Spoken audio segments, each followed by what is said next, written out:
जमीनी जानवर। इसे दौड़ते हुए देखना एक अद्भुत नजारा होता है।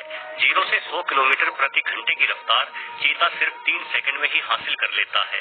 ये एक्सीलरेशन किसी भी स्पोर्ट्स कार की तुलना में अधिक है। वस्तुतः जंगल में दौड़ना सबसे अधिक जरूरी क्रिया है। अगर आप दौड़ोगे नहीं तो मारे जाओगे। शिकारी को खुद की भूख मिटाने के लिए दौड़ना पड़ता है तो शिकार को अपनी जान बचाने के लिए दौड़ना पड़ता है। जिंदा वही रहेगा जो ये दौड़ जीत जाएगा। जाहिर है चीता सबसे कामयाब शिकारी जीव है क्योंकि वो दौड़ने में सबसे आगे है। शायद आपको हैरानी हो कि जितना ज्यादा शिकार एक चीता करता है, एक शेर उसके मुकाबले आधे शिकार भी नहीं कर पाता। वास्तव में चीता अपना ही नहीं बल्कि शेरों, लकड़बग्घों और तेंदुए जैसे अन्य शिकारियों का पेट भी भरता है। असल में कुदरत ने चीते को दौड़ने के तरीके से डिजाइन किया है।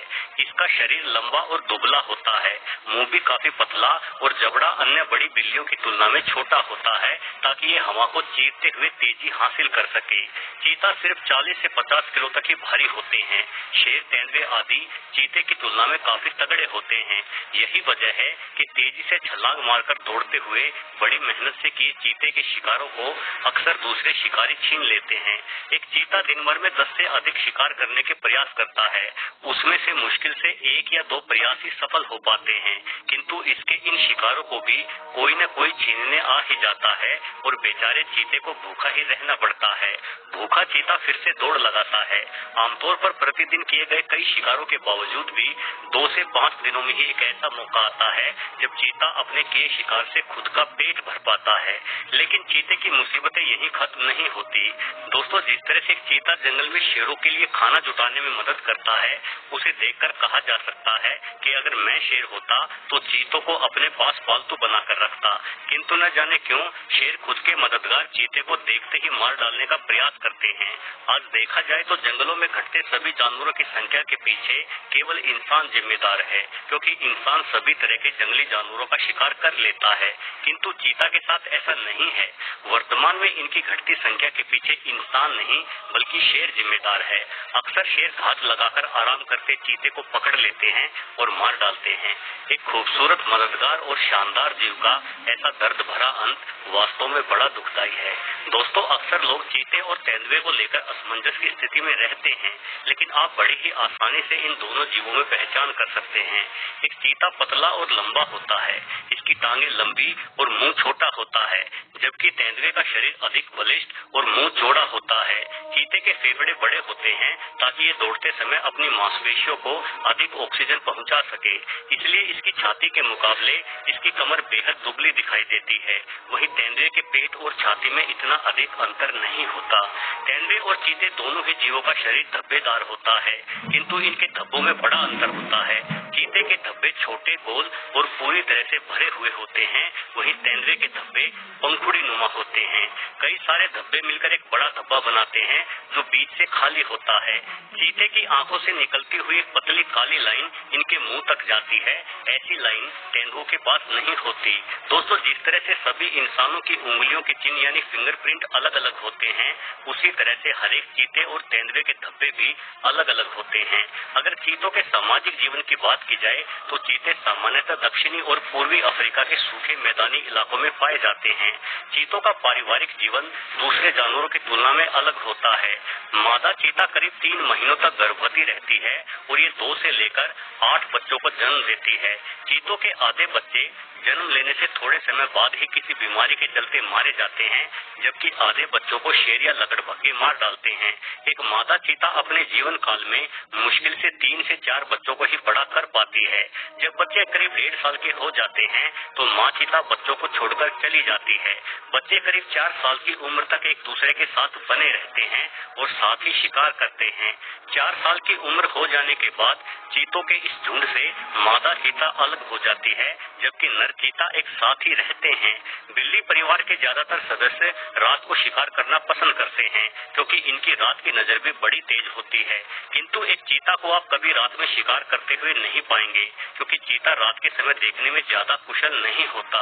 शिकार करते समय ये दबे पांव से शिकार के अधिक से अधिक करीब जाता है और फिर शुरू होती है एक शानदार दौड़, एक अद्भुत नजारा। चीते की रीढ़ की हड्डी रबड़ के समान लचीली होती है, जिसकी मदद से भागते समय चीता करीब 22 से 23 फीट लंबी छलांगे लगाते हुए आगे बढ़ता है।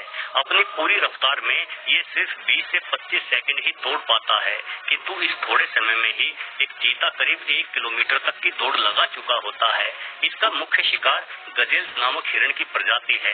आपको बता दूं कि दौड़ने के मामले में गजेल भी गजब का होता है। ये 80 किलोमीटर प्रति घंटे की रफ्तार आसानी से हासिल कर लेता है।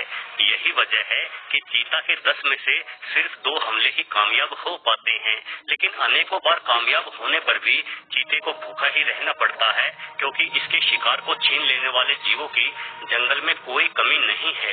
एक जवान व तगड़े हिरण को मारना चीता के लिए काफी मुश्किल होता है।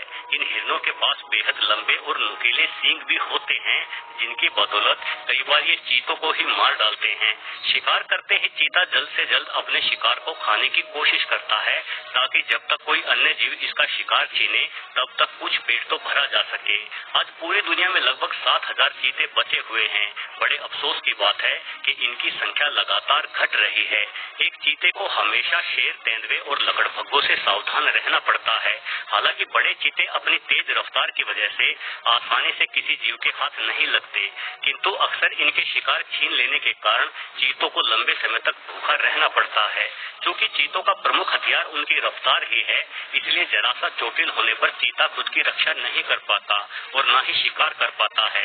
ऐसे में भूख या अन्य जीवों के हमले के कारण चीता मारा जाता है।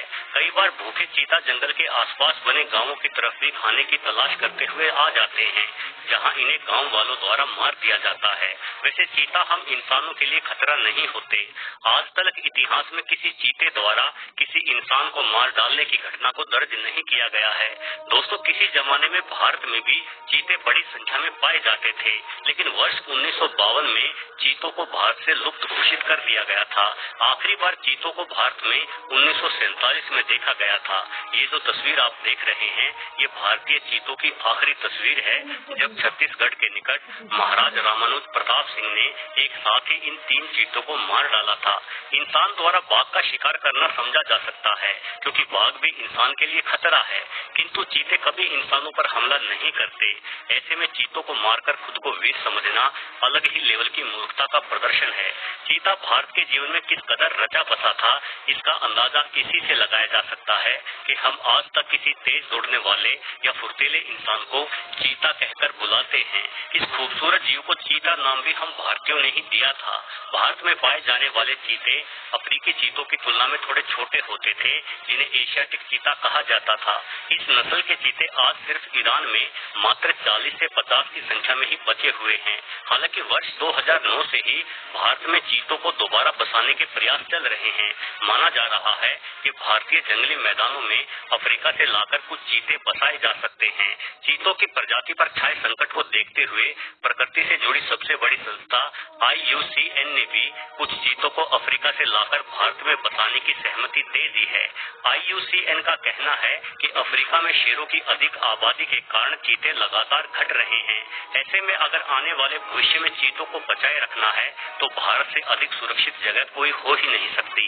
हालांकि चीतों को भारत में बसाने के 2009 से ही चल रहे ये दावे धरातल पर कब अमल में लाए जाएंगे, इस बारे में कुछ नहीं कहा जा सकता। वीडियो देखने के लिए आपका बहुत बहुत धन्यवाद।